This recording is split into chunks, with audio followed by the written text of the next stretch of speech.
Llovió fuerte anoche, casi toda la noche. Bueno, pues nos da mucho gusto estar en Colima, aquí en el puerto de Manzanillo. Vamos a informar a todos los que nos escuchan, nos ven desde muy temprano sobre la situación de seguridad en Colima, también en el país, y de otros temas. Nos acompaña el maestro José Ignacio Peralta Sánchez, gobernador constitucional de Colima. Nos da mucho gusto estar aquí en compañía del ciudadano gobernador.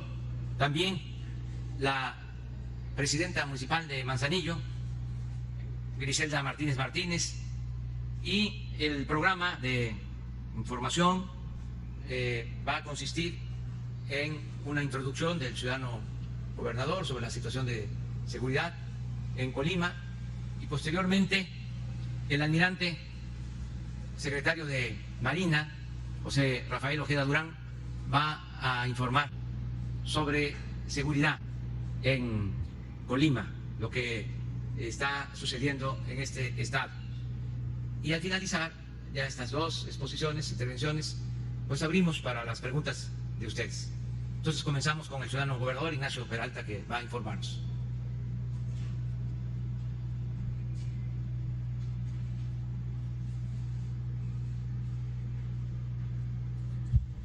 Muy buenos días, señor presidente de la República, señores funcionarios de los tres órdenes de gobierno, distinguidos titulares de las instituciones armadas y de seguridad del país. Saludos a los medios de comunicación que nos acompañan. Muchas gracias a todas y a todos por su presencia. Bienvenido a Colima, señor presidente.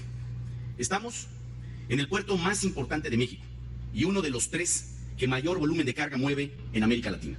Este es el puerto por el que cruzó el presidente Benito Juárez en su liderazgo itinerante, asumiendo la identidad de la República frente a las fuerzas invasoras del país. Es un puerto que es parte vital de la historia liberal de México. Es un símbolo de progreso y bienestar, generador de empleo para miles de familias. Es un motor de la economía regional y un soporte para el desarrollo nacional. Los colimenses nos sentimos orgullosos de nuestro puerto. Sin embargo, el puerto, que es una instalación estratégica federal, no solo genera progreso, también es, como usted lo ha señalado, un motivo constante de disputa por grupos de la delincuencia organizada para impulsar sus propias tentativas ilícitas. Eso se demuestra con los constantes aseguramientos de mercancías y sustancias ilegales. Por eso solicitamos su valioso respaldo. Aspiramos a que el puerto brinde beneficios para la entidad y el país, y no riesgos para la seguridad de nuestra población.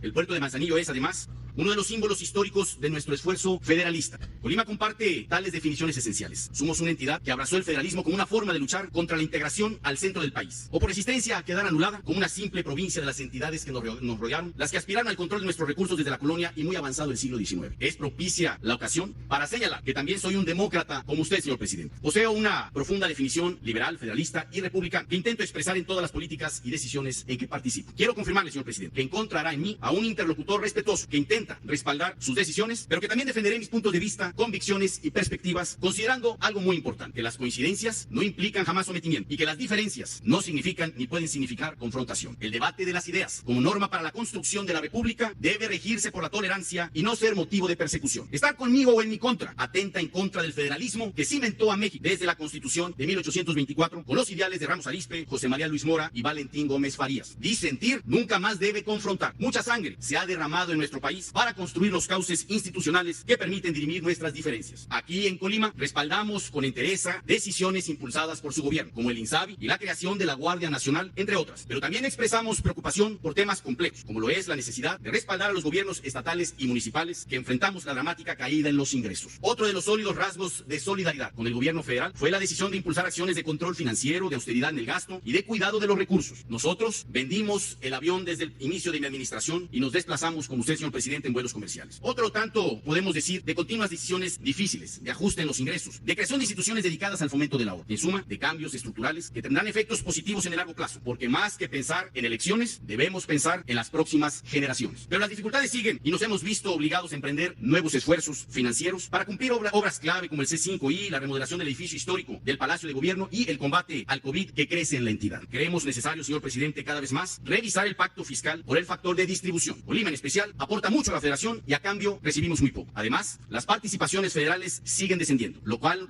nos coloca en situaciones apremiantes al gobierno estatal y a los gobiernos municipales. Hoy, como ayer, sigue válido el juicio certero de don Jesús Reyes Heroles, pues muchos capítulos de nuestra historia pueden comprenderse desde la pugna de dos tendencias fundamentales: la tendencia centrípeta, que intenta concentrar recursos y decisiones en el centro del país, y la tendencia centrífuga, que intenta consolidar las autonomías de las entidades periféricas, apropiándose de sus recursos, posibilidades y de su propio destino. Entre ambas fuerzas aún prevalecientes, nos seguimos ubicando en el debate nacional y debemos seguir encontrando equilibrios que favorezcan a nuestras sociedades mediante la doctrina federal, que aquí en México está asociada al pensamiento liberal. La agenda pública se concentra en tres crisis simultáneas, generalizadas y exógenas, que requieren soluciones estructurales. Me refiero a la crisis sanitaria o la presencia del virus SARS-CoV-2, la crisis económica, que se prevé de dimensiones apocalípticas, y la crisis de seguridad, que es producto de un deterioro en nuestros valores colectivos como mexicanos. Es por ello que se requiere altura de miras, anteponer el interés de la República y de los mexicanos por encima de cualquier interés de corto plazo, y además una enorme inteligencia y capacidad para crear consensos. Con mis limitaciones presupuestales, estoy haciendo todo lo que esté a mi alcance para preservar el bienestar de los colimenses. Pero necesitamos de su apoyo, señor presidente, y doy el primer paso para sumarme a los esfuerzos que coordine usted desde el gobierno federal para enfrentar estas problemáticas. Señor presidente, recibirlo en Colima es motivo de alegría para muchos colimenses. Mucha gente quiere saludarlo, tomarse una foto o hacerle un planteamiento personal. Pero los colimenses también aspiramos a obras importantes y grandes proyectos. Queremos noticias de alguna obra de gran aliento que signifique un impulso decidido a nuestro progreso o bienestar social. Por eso solicitamos su respaldo, señor presidente. Colima desea vivir y proyectarse al porvenir, desea construir su presente y garantizar su viabilidad. Así interpreto su presencia entre nosotros. Hace unos días, un analista local me dijo que esta gira de trabajo tenía como propósito linchar en redes y espacios similares a los gobernadores, así como antes se buscó abuchearnos en eventos presidenciales. Yo, señor presidente, no creo en esas versiones. Yo creo en la buena y madura conducción de los asuntos públicos. Yo creo en un presidente que viene a brindarnos muchas buenas noticias a nuestra sociedad. Por ello, le reiteramos nuestra bienvenida y le pedimos que le dé su firme y decidido apoyo a todos los colimenses. Muchas gracias. Con permiso, señor presidente. Vamos a presentar ante ustedes la situación de seguridad pública en el estado de Colima. Señor gobernador, señora presidenta municipal, compañeros de gabinete. La que sigue, por favor. Aquí podemos ver cuál es la situación del estado, en el que tiene 10 municipios y aproximadamente 711.235 habitantes. Aquí está distribuido los 10 municipios con sus respectivos habitantes. La que sigue, por favor. En lo que se refiere a incidencia delictiva, podemos ver que hay tendencia a la baja en algunos, pero los que nos están provocando ciertas situaciones es lo que es violación y extorsión. La que sigue, por favor. Narcomenudeo, como podemos ir viendo a través de los años, está tendiendo a la baja. La que sigue, por favor. Homicidio doloso también está tendiendo a la baja, nada más que vamos a ver en las próximas diapositivas que por el número de habitantes, pues lógico es que tiene el primer lugar. La que sigue, por favor. Robo a casa habitación está también tendiendo a la baja. La que sigue, violación, aquí sí tenemos, como les mencionaba anteriormente, tenemos la problemática que está tendiendo a la alta. La que sigue, por favor. Robo a transportistas también se ha mantenido estable. Hasta el día de hoy no tenemos ninguna denuncia de robo a transportistas. La que sigue, por favor. Robo a vehículos también está tendiendo a la baja y es una media nacional que está tendiendo a la baja el robo de vehículos. La que sigue, por favor. Extorsión. Extorsión también aquí es un tema que ya se le planteó al gobernador, que está tendiendo a subir. La que sigue, secuestros, también tenemos que aquí en el estado va a la baja. La que sigue, en total de delitos de alto impacto o de impacto, podemos tener como solución que van tendiendo a la baja. Adelante, por favor.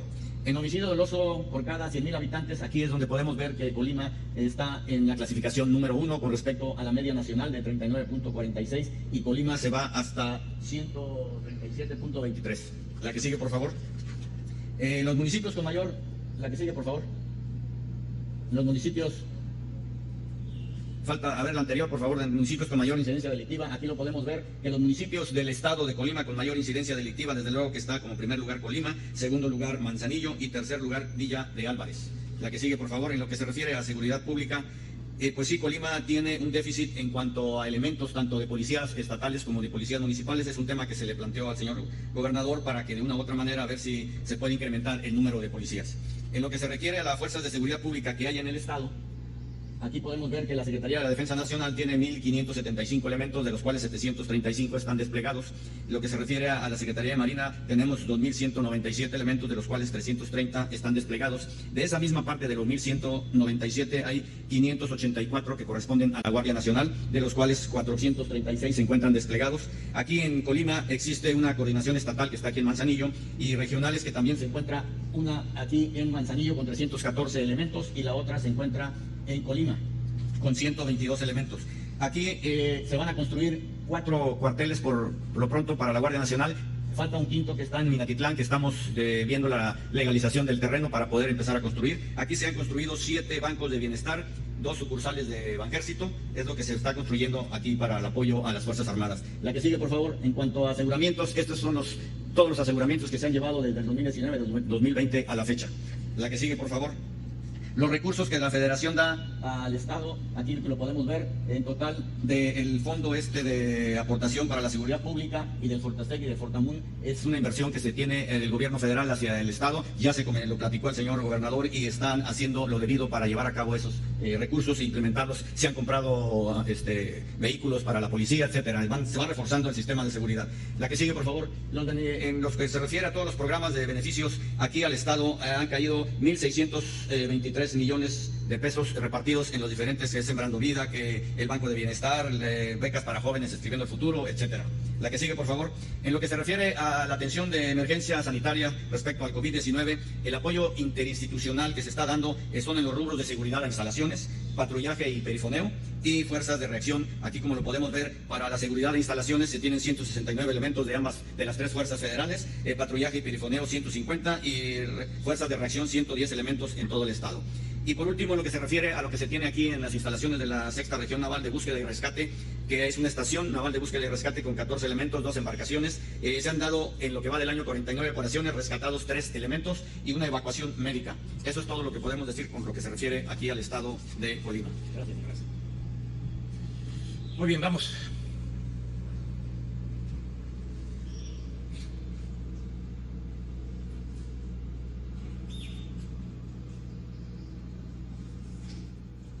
Hola, presidente. Buenos días. Gaspar Vela, de La Octava. En primer lugar, preguntarle, hace unos instantes la Fiscalía General de la República acaba de informar que Emilio Lozoya fue trasladado a un hospital privado. ¿Cuál es el reporte que el presidente de la República tiene sobre el estado de salud del recién extraditado, presidente? Bueno, no tengo un reporte sobre el estado de salud, no tengo esa información. Sé que ya está en el reclusorio de la Ciudad de México y que van a iniciar las diligencias judiciales al mediodía de hoy. Esto me lo informó el responsable de la Oficina de Inteligencia Financiera de la Secretaría de Hacienda, Santiago Nieto, que está convocado para participar en el inicio de este proceso. Quiero aclarar, dejar de manifiesto, repetir de que este proceso, como lo establece el marco legal vigente, está a cargo de la Fiscalía de la República. Ya no es como antes, que la Procuraduría de Justicia dependía del presidente. Ahora se trata de un organismo autónomo, desde luego que forma parte del Estado mexicano, y le tenemos respeto a esa autonomía y al mismo tiempo reconocimiento al fiscal general Alejandro Gertz Manero, que lo consideramos un hombre íntegro, incorruptible, un hombre recto. Acerca de esta extradición, repito lo que ya he dicho en otras ocasiones, es algo muy importante para seguir limpiando de corrupción el país, para que no haya repetición de estos hechos vergonzosos. Hasta hace poco México se caracterizaba por ser un país dominado por la corrupción política. Precisamente en uno de los asuntos que se van a ventilar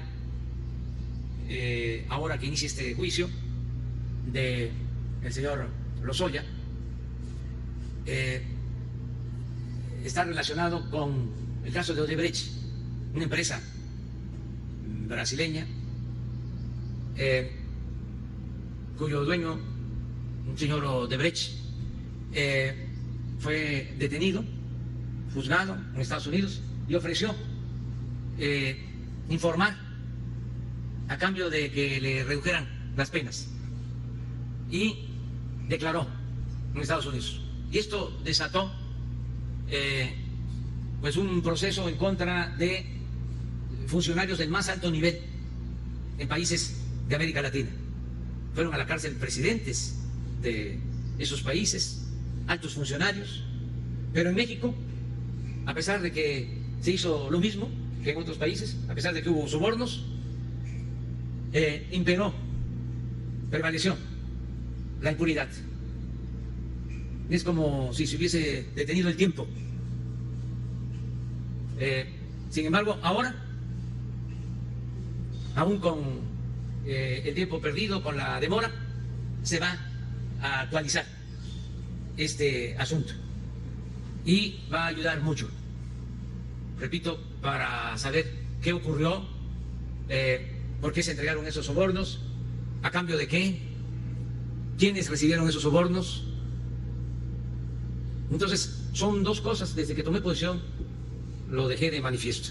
Por un lado están los procesos judiciales, que hay que seguirlos de conformidad con la ley, pero por el otro lado está lo preventivo, todo lo que se pueda hacer para que sean desterrados estos procedimientos, para que se estigmatice a los corruptos, para que haya vergüenza y nunca más se vuelvan a cometer latrocinios, saqueos, que se termine con la corrupción, que es la principal causa de la desigualdad económica y social en nuestro país.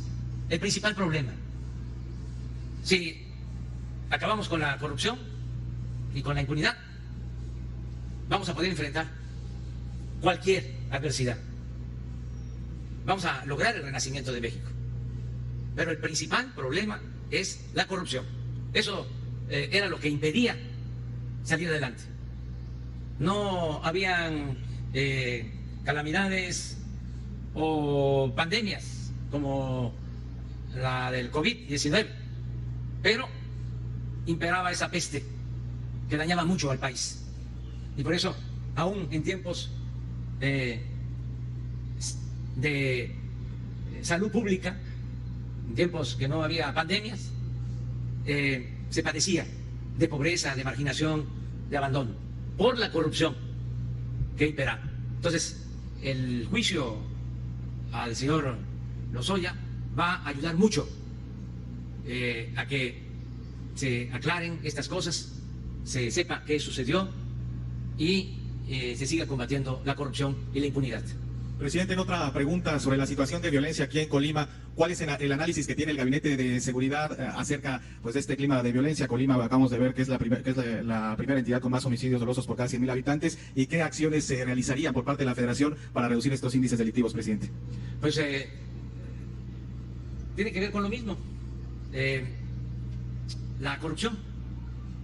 El que autoridades estén involucradas en actos de corrupción, sobre todo en lo que tiene que ver con el manejo de este puerto de Manzanillo, que como lo mencionó el señor gobernador es histórico, muy importante, pero al mismo tiempo por este puerto se introduce contrabando y droga. Ya como debe de saberse, no solo son los plantíos de amapola, de marihuana, los que predominan. Ya no es como antes. Ahora son los químicos que entran por estos puertos. Droga de lo más destructiva que puede haber, de lo más dañina, que destruye a jóvenes. Por eso hemos tomado la decisión,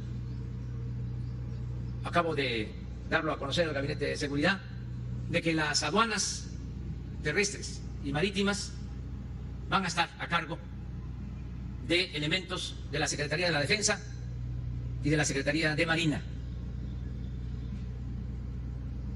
Y lo mismo en el caso de los puertos del país, para que haya seguridad, se evite la introducción de drogas.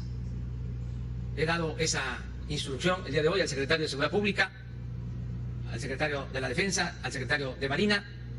Lo voy a notificar formalmente al secretario de Comunicaciones y Transporte. Y también estuvieron en la reunión el responsable de la Oficina de Inteligencia Financiera, Santiago Nieto, y Horacio Duarte, que está también con nosotros, que es el director de aduanas. Hemos tomado esa decisión por el manejo del puerto, por el mal manejo, la mal administración de puertos, la corrupción, el contrabando, la introducción de droga a territorio nacional por estos puertos. Hemos tomado esta decisión que estoy dando a conocer al pueblo de México desde Manzanillo. Esto explica mucho el porqué de atentados, homicidios en Colima y en otras partes del país. Entonces vamos a actuar limpiando, renovando todo el sistema de aduanas y de puertos del país. Gracias. Presidente, buenos días, Anarely Palomares de Azteca Noticias. Únicamente para aclarar y a ver si podemos ser lo más concretos posibles. ¿Se descarta entonces que el exdirector de Pemex esté o haya sido trasladado a un hospital en el transcurso de la madrugada? Porque así se informó hace unos minutos por parte de la Fiscalía. Y usted nos comparte que tiene información de que se encuentra en el reclusorio norte a donde fue ingresado. Entonces, ¿sí nos pueden aclarar esa parte? A ver. Por favor. A ver, por favor.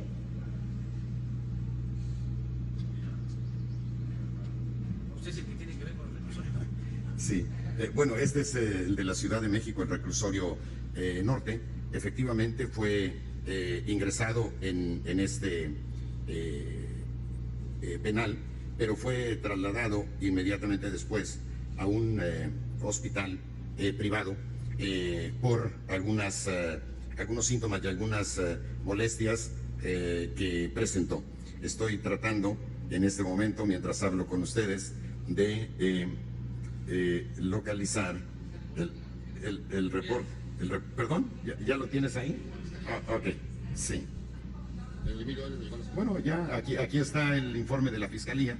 Llegó a la Ciudad de México a las 00:46 horas, aplicándosele de inmediato los protocolos correspondientes a cargo del Ministerio Público Federal. Se le leyeron sus derechos. El perito médico de la Fiscalía realizó la revisión correspondiente. La representación social comunicó lo anterior a los jueces y aquí estoy tratando, aquí tengo ya la información. Fue trasladado a un hospital debido a que tras la revisión médica se le detectó anemia desarrollada, problemas en el esófago, así como ciertas debilidades en su salud en general. Permanece bajo estricta custodia del Ministerio Público Federal. ¿Descartaría entonces esto, la posibilidad de que inicie la diligencia hoy a mediodía aproximadamente? No tenemos conocimiento en este momento. Supongo, esta es una decisión que corresponde a la Fiscalía General de la República. Consecuentemente, cualquier comentario de mi parte no sería sino una mera especulación a la que no me voy a atrever en este momento. Pero está ya circulando la información a través de la Fiscalía General de la República. Gracias. Gracias. Bueno, le vamos a pedir, y yo estoy seguro que nos está escuchando, nos está viendo, si no el fiscal, algunos de sus colaboradores, para que se informe sobre esta situación en general. Cuidando lo que se llama el debido proceso, sería muy importante, respetuosamente lo recomendaríamos, que se informara todo al pueblo, garantizar el derecho del pueblo a la información, cuidando, desde luego, el debido proceso. Antes, todos estos procedimientos judiciales se llevaban en sigilo, no se sabía, la gente no se enteraba, porque no se informaba al pueblo.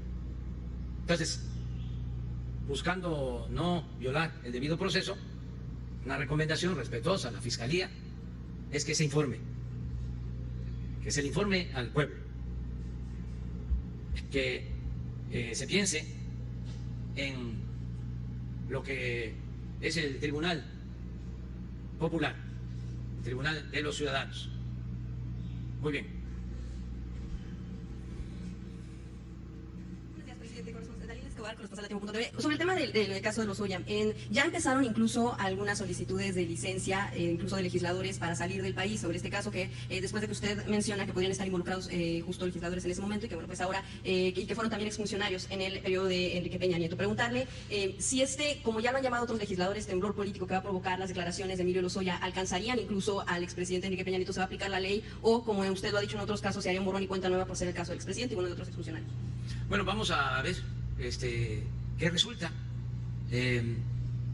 Tengo información, porque lo ha manifestado la propia Fiscalía, de que hay un compromiso o un acuerdo para que el señor Lozoya informe de lo que sucedió en una especie de testigo protegido, aunque aquí es otra la figura, no es como en el caso de Estados Unidos. Hablaba yo del señor Odebrecht, él declaró como testigo protegido en el caso de Estados Unidos. Aquí hay algo parecido, se llama testigo colaborador. Testigo colaborador. Lo bueno es que estamos aquí con abogados que nos asesoran. Creo que ese es el compromiso que hizo la Fiscalía, y a partir de lo que dé a conocer se va a saber quiénes están implicados y hasta dónde llegan. Eso lo va a resolver la Fiscalía. Yo solo sostengo, pero no soy absoluto. Creo que lo primero es el mandato de los ciudadanos. El soberano es el pueblo, el que manda. Y también el procedimiento legal establecido, el marco legal que nos rige. Yo políticamente, desde que tomé posesión de la presidencia, en mi discurso de toma de posesión de la presidencia, hablé de que para juzgar a los presidentes de la República, ahora expresidentes, se tenía que llevar a cabo una consulta, que era mi planteamiento, para que los ciudadanos decidieran si se juzgaban los presidentes del periodo neoliberal. Esto es Salinas, Zedillo, Fox, Calderón y Peña Nieto. Ese fue mi planteamiento. Incluso he dicho que de llevarse a cabo esa consulta, que se puede aplicar cuando se reúne un número determinado de firmas, yo votaría en contra de que se juzgara a los expresidentes. Lo he dicho porque creo que no debemos de anclarnos en el pasado, que tenemos que pensar hacia adelante y iniciar una etapa nueva, como está sucediendo, sin permitir la corrupción. Pero ¿por qué si el castigo a funcionarios de no muy alto nivel y por qué no castigar a expresidentes? Sobre todo porque usted, y se lo preguntaba porque usted ha mencionado siempre que no hay nada que no sepa el presidente. Sobre Si todo el pueblo lo decide y también la autoridad competente, pues se deben de seguir juicios a expresidentes. Pero yo estoy dando a conocer mi opinión política, lo que considero conviene al país. En este caso no es solo el juzgar a determinadas personas. Sí es importante el castigo, pero lo más importante en un país como el nuestro, en donde ha imperado la corrupción, lo más importante es estigmatizarla, quitarle todo lo que tenía de normalidad la corrupción, porque se estaba volviendo costumbre, hábito. Incluso era sinónimo de audacia, de habilidad, de triunfo, llegar a un cargo y enriquecerse, y ni siquiera se perdía la respetabilidad. Entonces, yo estoy más a favor de la prevención, de que no se repita eso, de que dé vergüenza, dé pena ser corrupto. por vergüenza pues puede estar en No, la cárcel. y también la cuestión legal. Pero fíjense que a mí me importa igual, y a lo mejor más, el que sean señalados los corruptos. Y el régimen de corrupción. ¿Qué fue el neoliberalismo en México? Sinónimo de corrupción, saqueo, privatización, es corrupción. Imagínense lo que hicieron, que convirtieron bienes del pueblo y de la nación, o mejor dicho, trasladaron bienes del pueblo y de la nación a particulares. Eso es a todas luces un saqueo. Para que quede más claro, durante el periodo neoliberal es cuando más corrupción ha habido en el país, en toda la historia. Saquearon más a México en el periodo neoliberal, en 36 años, del 83 al 2018, que en los 3 siglos de dominación colonial. Entonces, sí me importa mucho que se acabe con la corrupción y que al final, ya lo dije, no soy absoluto y tampoco soy tapadera de nadie. Si el pueblo dice que se les juzgue a los expresidentes, que se les juzgue. Si la autoridad competente, en este caso la Fiscalía, abre de investigación en contra del expresidente Calderón y en contra del expresidente Peña, adelante. Pero sí quiero sostener mi punto de vista, lo que hice público desde que tomé posesión del cargo. Creo que para juzgar a un expresidente debe hacerse una consulta ciudadana. Gracias. En más temas de corrupción, bueno, pues hay una investigación de un periodismo, de una organización de periodismo de investigación en la frontera norte que habla sobre el tema de las factureras. En administraciones incluso de 8 gobernadores y 28 alcaldes en la zona fronteriza entre 2014 y 2019, de acuerdo con esta investigación, facturaron al menos, más bien más de 2.600 millones de pesos con más de 500 empresas fantasma. Entre ellos, bueno, pues están los exgobernadores Egidio Torre, de acuerdo con esta investigación, Marcos Alberto Covarrubias, Rodrigo Medina y Rubén Moreira también de Coahuila. Pues preguntarle, bueno, quienes acumularon pues cientos de millones de pesos pagados a empresas fantasmas y que, bueno, además se documenta que en algunos casos se hereda este hecho a algunos gobernadores que están en actual gestión y se justificó con la prestación de servicios de compra incluso hasta de croquetas para perro, compra de amortiguadores para vehículos, diseños para revistas, entre otros más. Preguntar si a partir de la revisión que está haciendo el Servicio de Administración Tributaria se destapan otros delitos de los cuales el gobierno federal pues estaría por supuesto teniendo conocimiento y que se inicia con la evasión de impuestos y se deriva en otros delitos, si se presentarían las demandas por parte del gobierno federal para evitar pues justo lo que usted mencionaba, el encubrimiento, y también saber qué información tiene usted al respecto de estos casos que lo mencionó. Ya están presentadas denuncias en contra de factureras. El SAT presentó, la Procuraduría Fiscal, denuncias a la Fiscalía General. Y también era una red de factureras. Esto empezó a predominar, empezó a manifestarse desde hace 10 años aproximadamente. Y cundió en todo el país lo de las facturas apócrifas, falsas, para evadir impuestos. ¿Qué información tiene de los exgobernadores? Tenemos toda la información. Se calcula que había una defraudación fiscal anual del orden de 300.000 millones de pesos. Habían despachos dedicados a esto. Desde luego que hay autoridades y políticos involucrados en estos casos. Ya están presentadas las denuncias y se habló también que los contribuyentes que utilizaron esas facturas y actuaron sin tener conocimiento de que era un proceso de defraudación, ya se les dio un tiempo y les están llegando notificaciones para que se regularice, porque son dos cosas distintas. Uno es el contribuyente que pensó que eso era permitido, vamos a dar el beneficio de la duda, y utilizó estas facturas falsas. Así hay casos de famosos que por dignidad no se puede revelar quiénes son, y también porque se tiene que cuidar del debido proceso.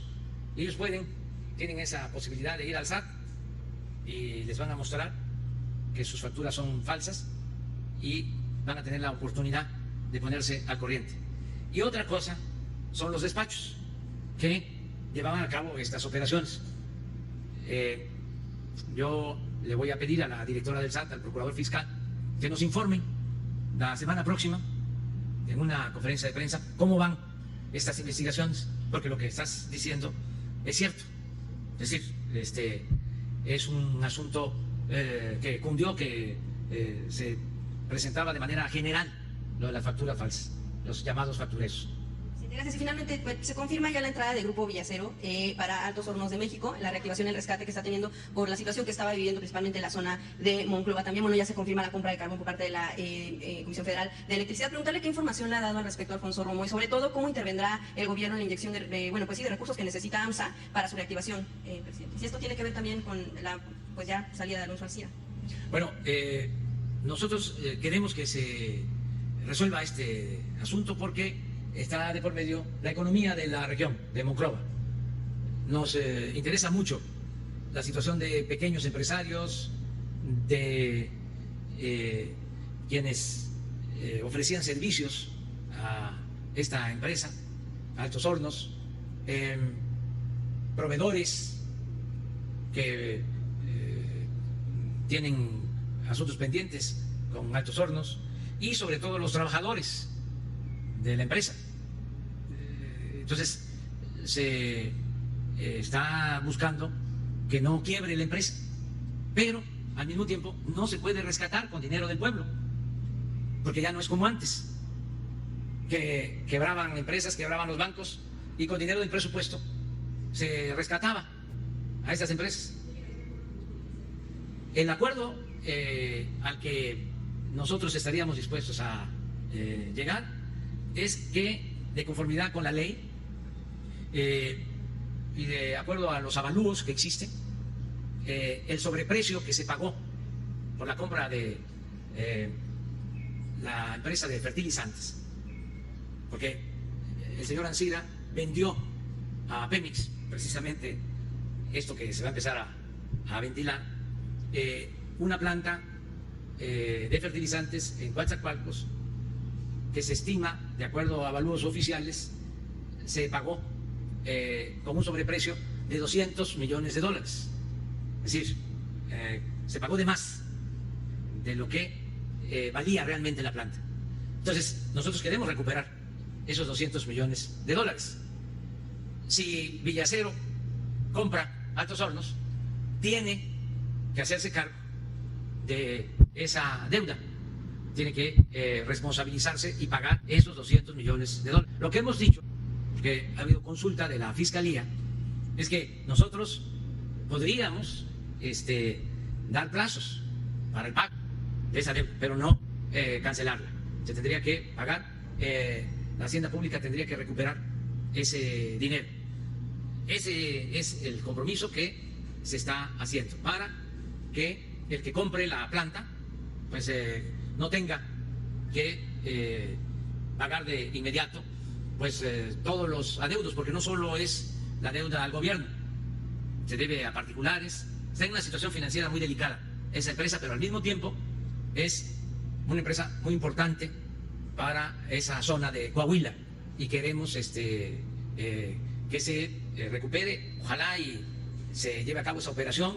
Se ha estado mencionando de que ya la adquirió Villacero, ojalá y sea así, para que se resuelva el problema de fondo.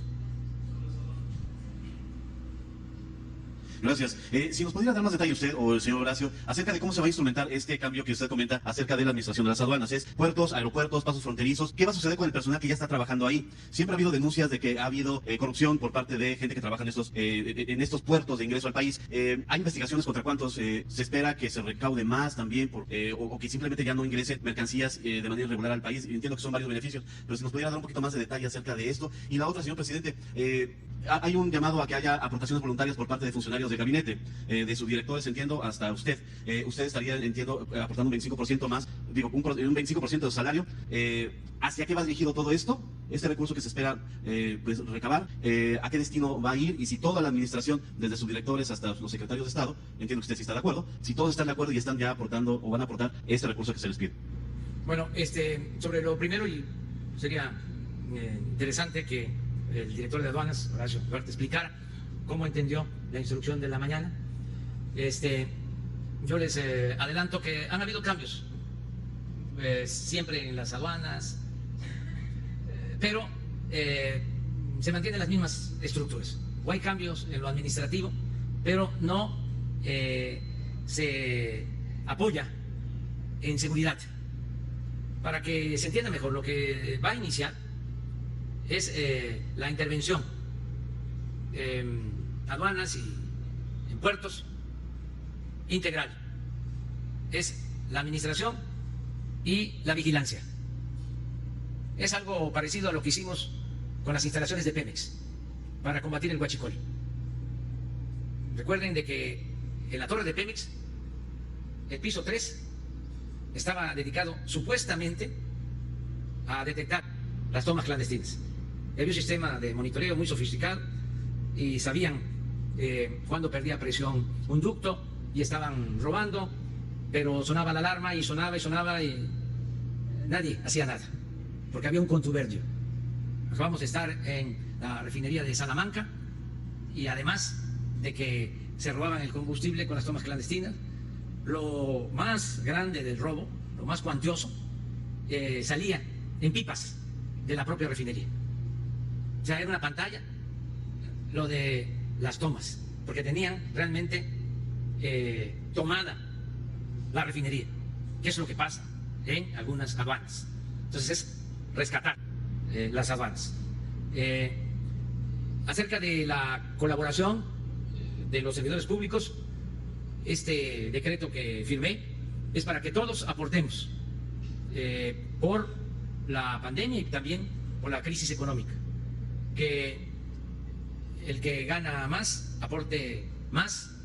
El caso del presidente, su aportación va a ser del 25% del sueldo. Yo estoy ganando alrededor de 108,000 pesos mensuales. De acuerdo a la Constitución y a las leyes, nadie debe ganar más que el presidente de la República, aunque han habido procesos judiciales, amparos, y hay funcionarios que sin ninguna justificación están ganando más que el presidente de la República. Eso todavía está en revisión. Si hace falta, voy a enviar una iniciativa nueva de reforma a la Constitución para que quede completamente claro, que no quede sujeto a malas interpretaciones y que se reduzcan los sueldos de los altos funcionarios públicos, porque era un abuso lo que existía. Lo he dicho en otras ocasiones, lo repito ahora. Había funcionarios que ganaban hasta 700,000 pesos mensuales. No puede haber gobierno rico con pueblo pobre. Entonces, ahora es una aportación voluntaria, porque también nuestros adversarios, los conservadores corruptos y los intelectuales orgánicos, aprovechando el viaje, hablan de una austeridad. ¿Cuál fue el adjetivo? Suicida. Sí, es genial, ¿no? La manera en que acuñaron lo de austeridad suicida. Yo les respondo que es honestidad valiente, austeridad juarista. Entonces, para que no haya la crítica de que es imposición, es autoritarismo, se plantea que sea voluntario, que cada servidor público lo aporte. ¿Para qué se va a utilizar este dinero? Para salud, para seguir mejorando los servicios de salud, también para los adversarios, los intelectuales orgánicos que vivían al amparo del poder público y que quieren que regrese la corrupción, porque ellos eran bien tratados, vivían colmados de atenciones y de privilegios. También es importante decirles que hemos invertido para enfrentar la pandemia del COVID-19 alrededor de 25,000 millones de pesos.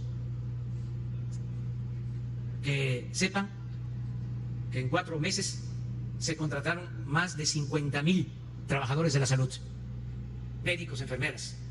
Que sepan que se equiparon los hospitales y que lo más importante es que ningún enfermo de COVID en México se ha quedado sin atención, porque esto no lo toman en consideración, no lo toman en cuenta. Y a ver, Horacio que interpretó de las instrucciones de hoy en la mañana. Sí, presidente, buenos días a todas y todos.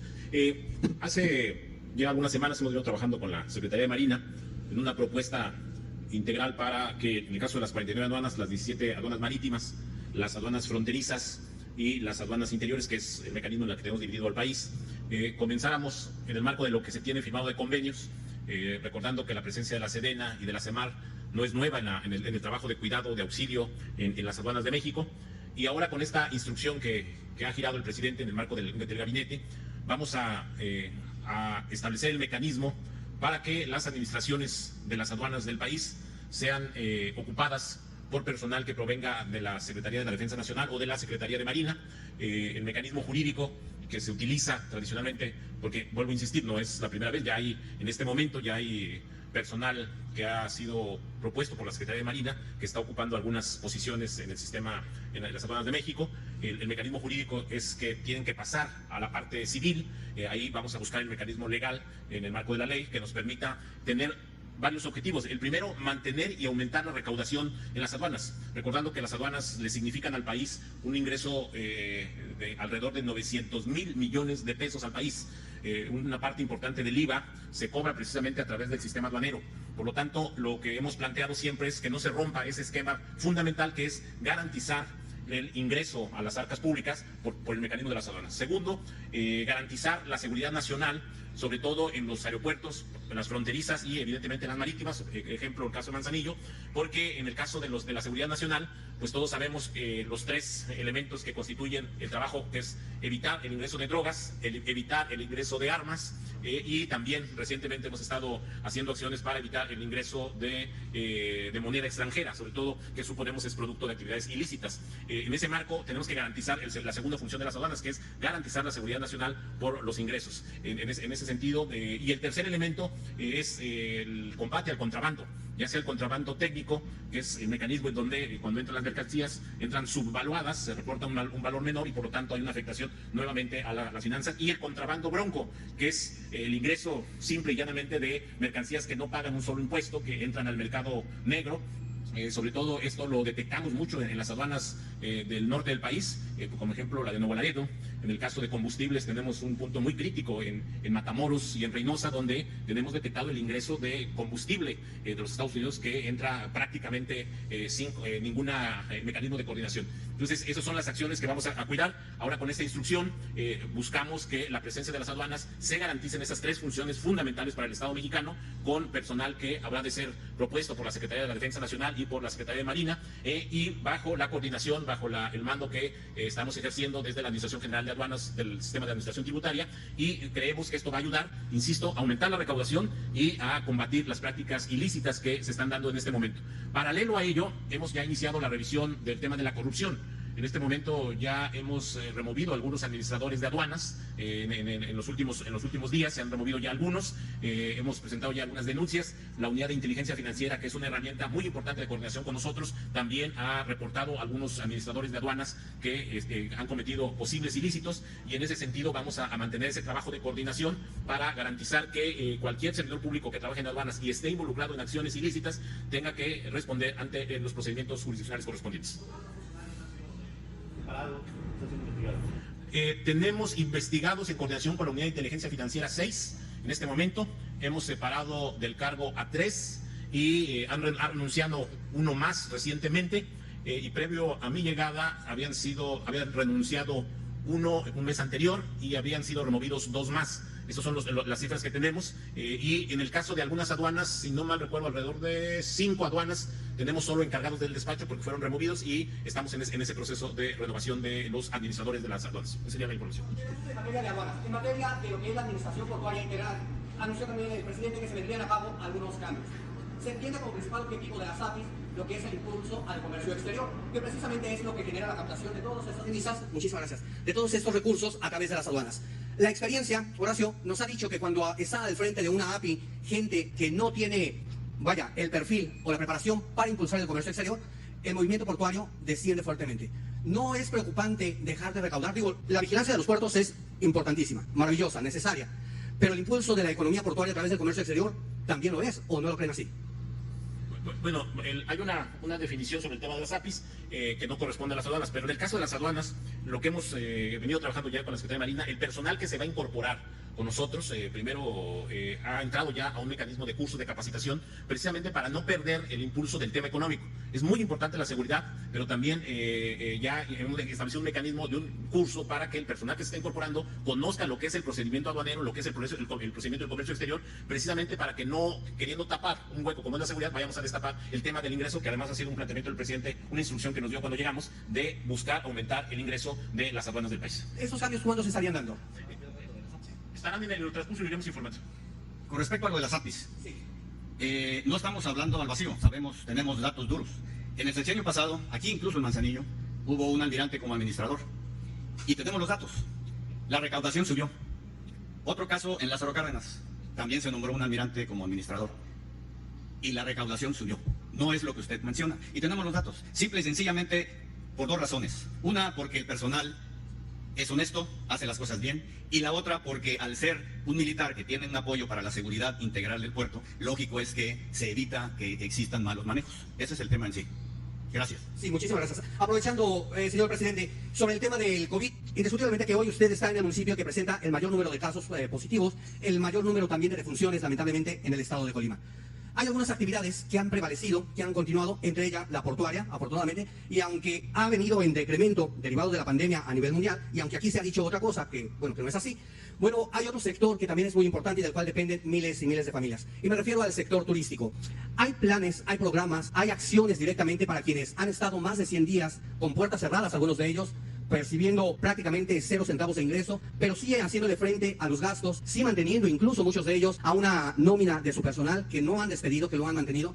¿Habrá algún plan emergente para todos ellos? Y bueno, ya que hablamos del COVID también, ¿qué tan cierto es, presidente, que hay cero coordinación del gobierno de la República precisamente con los gobernadores? Digo, porque así nos lo informó el gobernador en un video que nos transmitió un mensaje al pueblo de Colima el domingo pasado, para ser exactos, y en donde decía que hay nula coordinación. Y que obviamente también que los resultados que se han venido dando a través del gobierno de la República pues no dejan nada bueno que desear, al grado de que estamos ocupando los primeros lugares ya en funciones y en casos a nivel mundial. Incluso vaticinaba que el mismo domingo rebasábamos a Italia. Entonces, pues, ¿qué nos puede usted comentar, sobre todo al sector hotelero? Mire, quiero primero detenerme también en el caso de la administración de los puertos, para que quede lo más claro posible. Los puertos, y en especial las aduanas, desde hace mucho tiempo, son enclaves de corrupción. Recuerden aquella anécdota del que jugaba dominó con don Adolfo Ruiz Cortines, que era su amigo, y que una vez por semana jugaban dominó y lo encampanaron, lo sonsacaron, para que le pidiera al presidente que le diera un cargo. Y como se decía antes, no me des, ponme donde hay, no me des un cargo, ponme donde hay. Entonces, ahí jugando, ¿no? El dominó, le pidió a su amigo que le diera un cargo. Y le dijo, don Adolfo, ¿y cuál es el cargo? Pues una aduana. Entonces, don Adolfo, que era un buen presidente, un hombre honesto, le dijo, pues está bien, vélo con el secretario de Hacienda, porque él es el que ve este asunto. Nada más que ya cuando seas funcionario, ya no vamos a poder jugar dominó, porque ya no podría yo reunirme contigo. De modo que piensa si quieres ser director de la aduana o seguir jugando dominó con el presidente. Ya regresó y dijo, no, quiero seguir jugando dominó con el presidente, una vez por semana, no la aduana. Es muy buena la anécdota. Bueno, eso se mantuvo. Ponme donde hay, las aduanas. ¿Quiénes manejaban las aduanas? Pues los políticos, recientemente, los partidos. Aquí en Colima conocí un caso de un alto funcionario del gobierno del Estado que abandonó el cargo por venirse de director de la aduana de Manzanillo. Imagínense de qué se trata, de qué estamos hablando. Gobernadores que recomendaban a los directivos de aduanas en el norte del país. Entonces se termina eso. Y nada de que se requiere especialidad.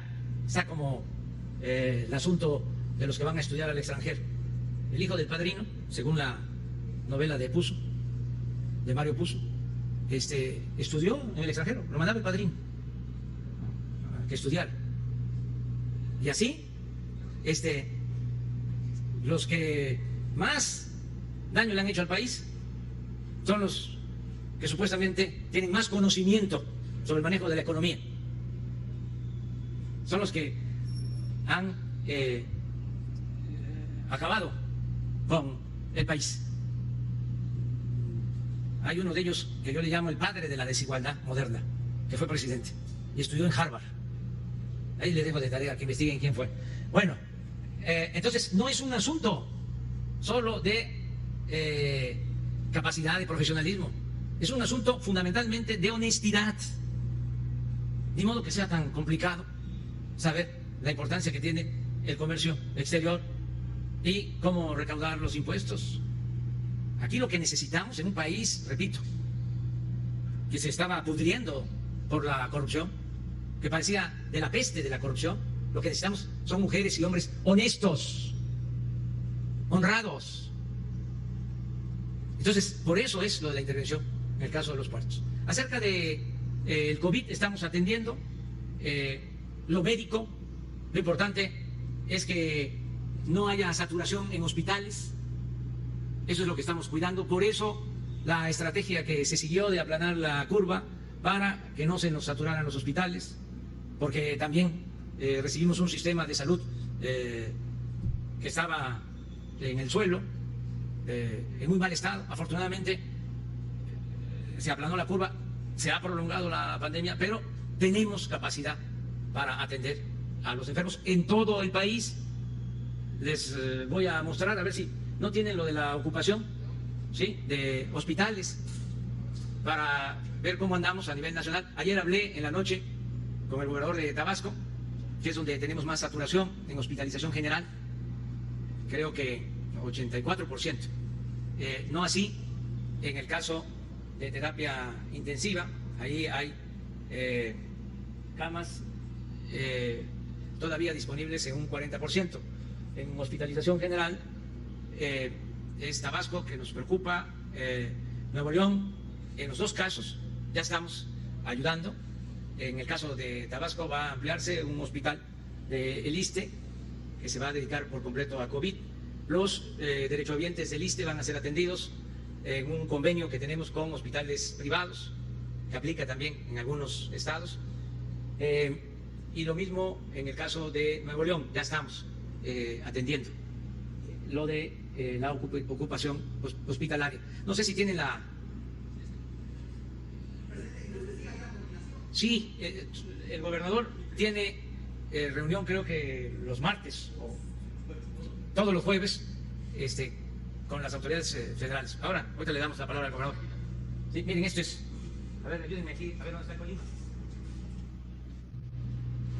Este es Colima, disponibilidad de camas. Esta es hospitalización general. Esta es la suma de centros de salud, hospitales de la Secretaría de Salud que tiene el gobierno del Estado, el ISSSTE, el seguro, 56%, 56 de ocupación en hospitalización general. Y en terapia, por favor, 37. Esto es lo que estamos cuidando. Y acerca de los apoyos, al que haces referencia, nosotros estamos destinando aquí en Colima apoyos, ya lo mencionó el almirante, con una inversión anual de 2.600 millones de pesos para Colima, de entrega, en la mayoría de los casos, de apoyos directos a la gente. Por ejemplo, aquí en Colima hay 3.706 jóvenes que están trabajando como aprendices, que se les paga un salario mínimo. 3.706 jóvenes del programa Jóvenes Construyendo el Futuro. Hay 1.637 jóvenes que estudian en el nivel universitario, 1.637 que tienen una beca mensual de 2.400 pesos aquí en Colima. Todos los estudiantes de nivel medio superior de Colima tienen beca. 26.867 alumnos. Nada más este programa son 42 millones de pesos al año. Todo esto no ha dejado de llegar a Colima, a pesar de la pandemia y de la crisis financiera. Para becas de educación básica, 13.856 jóvenes aquí en Colima reciben esas becas.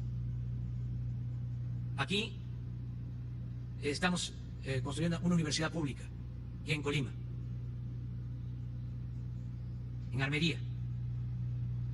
Aquí 101 escuelas ya tienen su presupuesto de mantenimiento.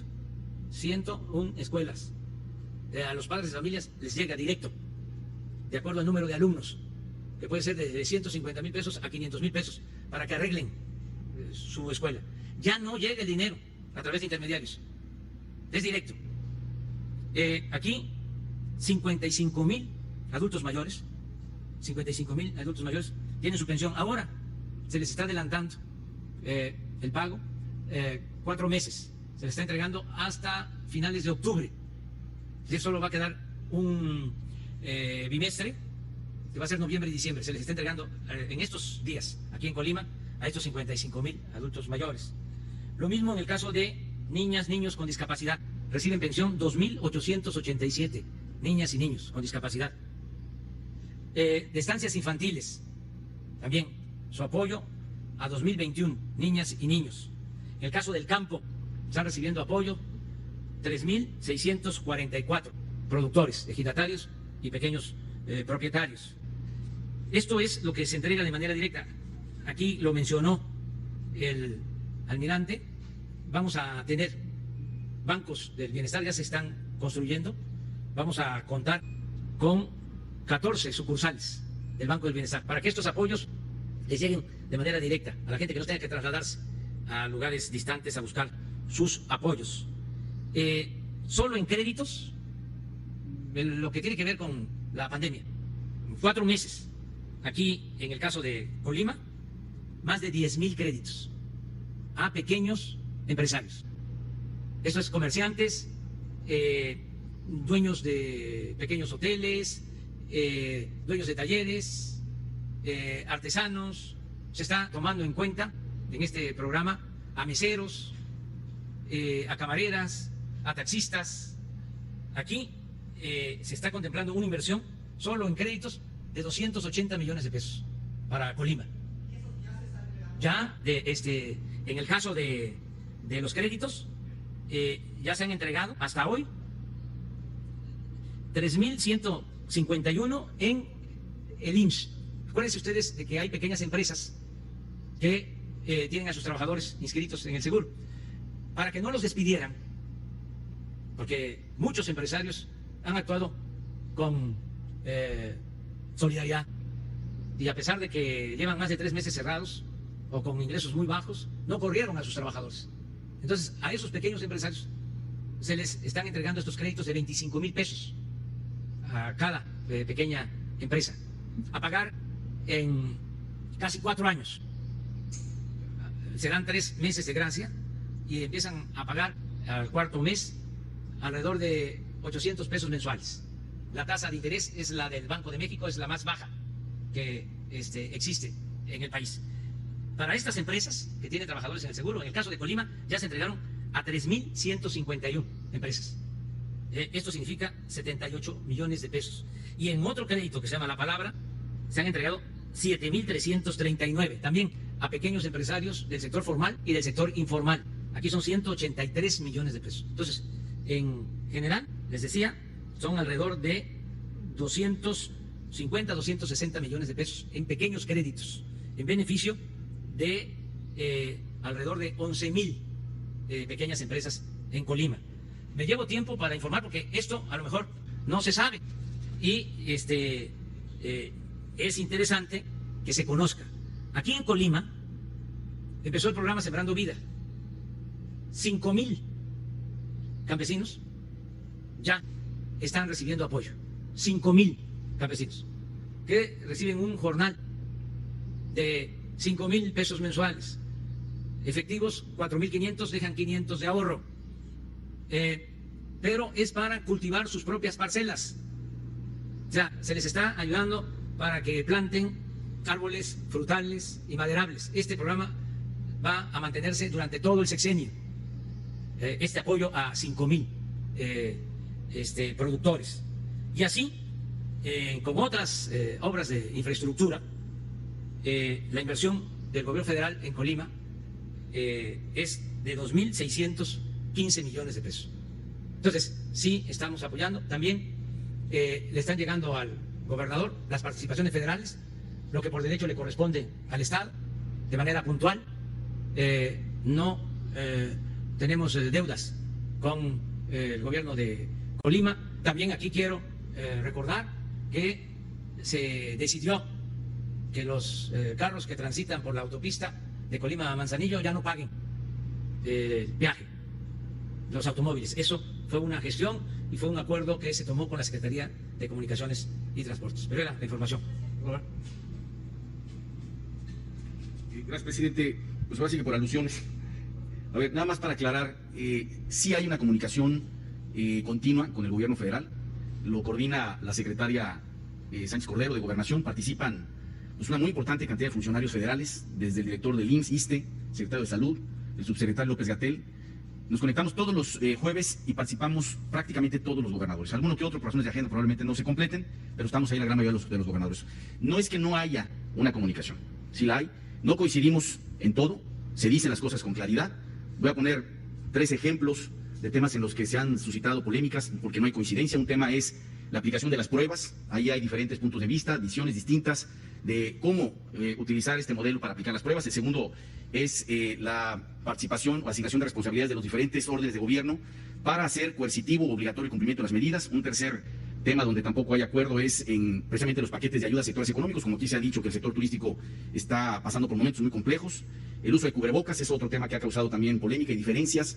Entonces, no es que no haya comunicación, sí la hay continua, es fluida, pero en algunos temas no coincidimos y se dicen las cosas con toda claridad. En esas reuniones son virtuales, duran 3, 4 horas, son reuniones largas, y quería aclarar ese punto. El segundo punto que quiero aclarar es que ha habido mucha generosidad de diversos entes, sectores en esta pandemia. Nosotros hemos recibido, por ejemplo, del sector privado, donaciones muy generosas, incluso de dotaciones alimentarias, porque no queremos que por estar la gente en su casa padezca hambre, debemos evitar una crisis alimentaria, pero también hemos recibido generosas donaciones de ventiladores, de camas, de equipo médico, etcétera, ¿no? De manera específica, lo quiero reconocer, porque además lo he dicho públicamente, está publicado en mis redes, y diversos medios de comunicación han dado cuenta de estas declaraciones. El Gobierno de México, a través del INSABI y de la Secretaría también de Relaciones Exteriores, señor presidente, nos han hecho donaciones importantes de equipo médico, de ventiladores, de camas, y en ese sentido, pues está trabajando en equipo. La pandemia nos tiene a todos muy preocupados. Definitivamente todos los apoyos y los recursos que estamos asignando parecerían que no están siendo suficientes. Sin embargo, hay comunicación y han fluido este tipo de apoyos, tanto el Gobierno de México, quiero reconocer, como de empresarios, organizaciones sociales. Cuando los mexicanos enfrentamos este tipo de calamidades, se despierta la solidaridad y en este caso, por supuesto, se ha actuado de manera ejemplar. Yo lo agradezco en todo lo que va. Muchas gracias, presidente. Sara. Gracias, presidente. Buenos días.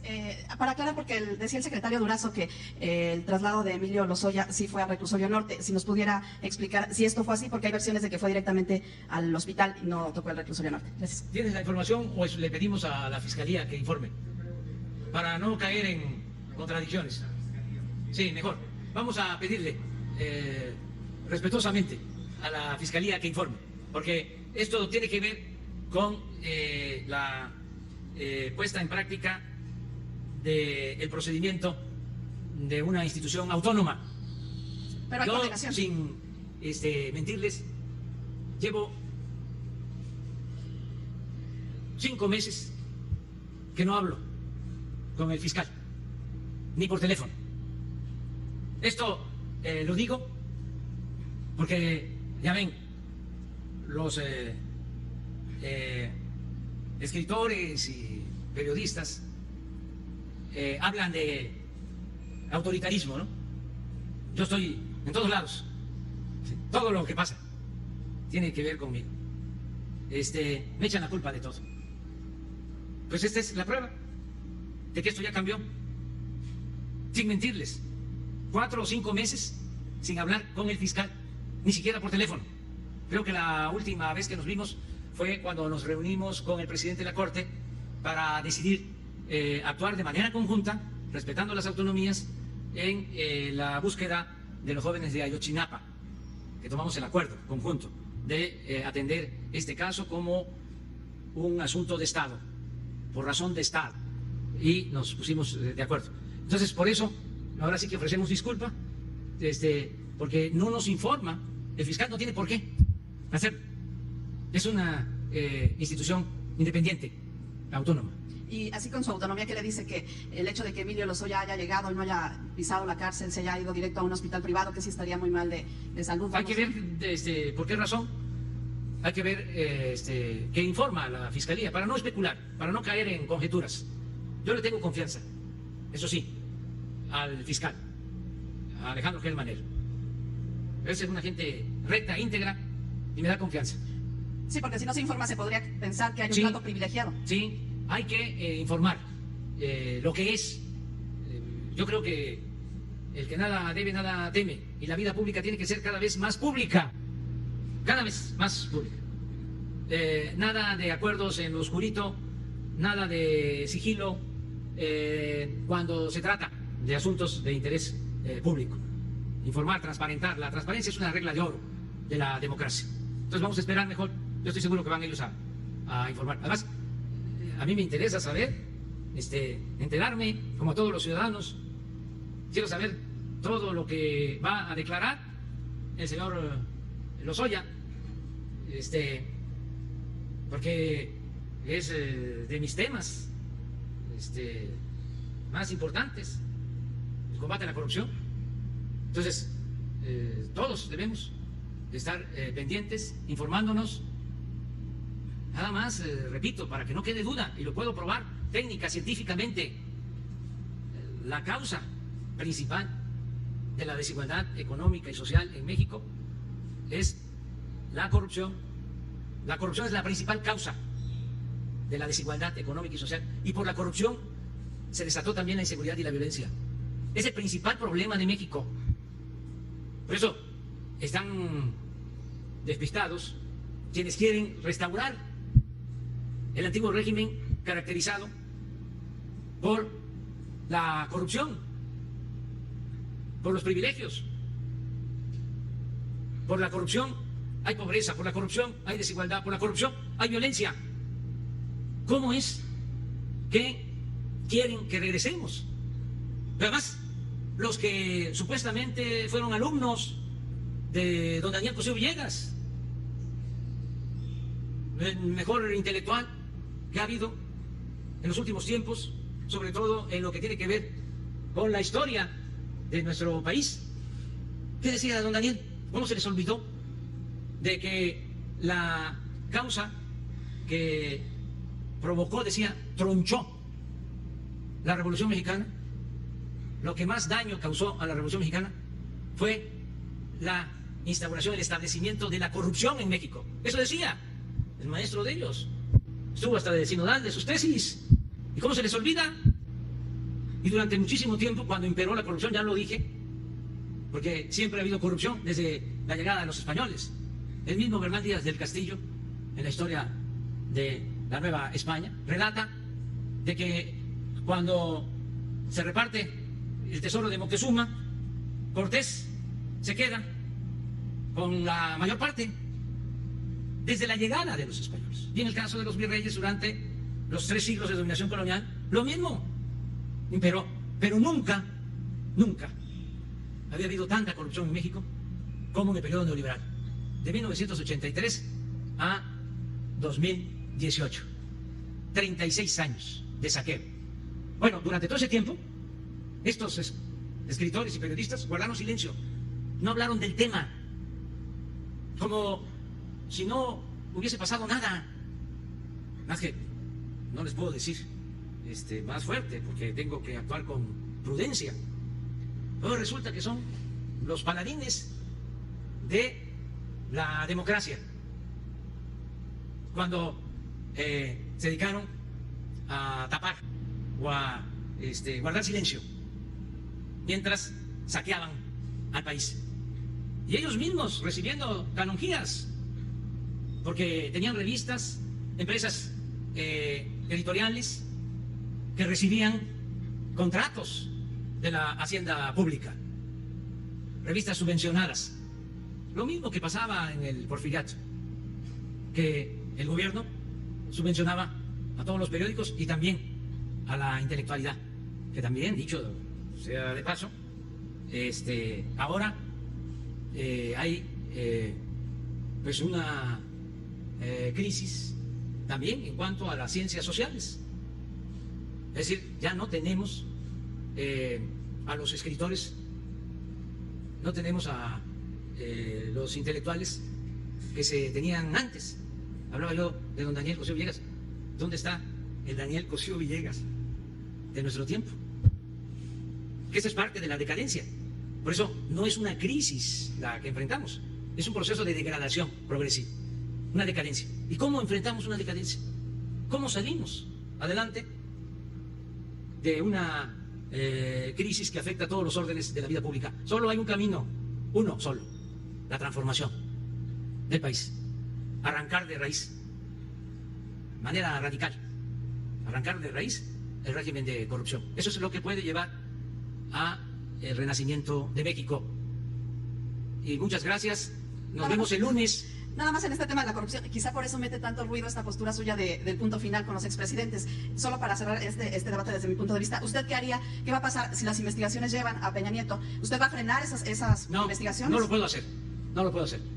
Políticamente me expreso y siempre he sido consecuente.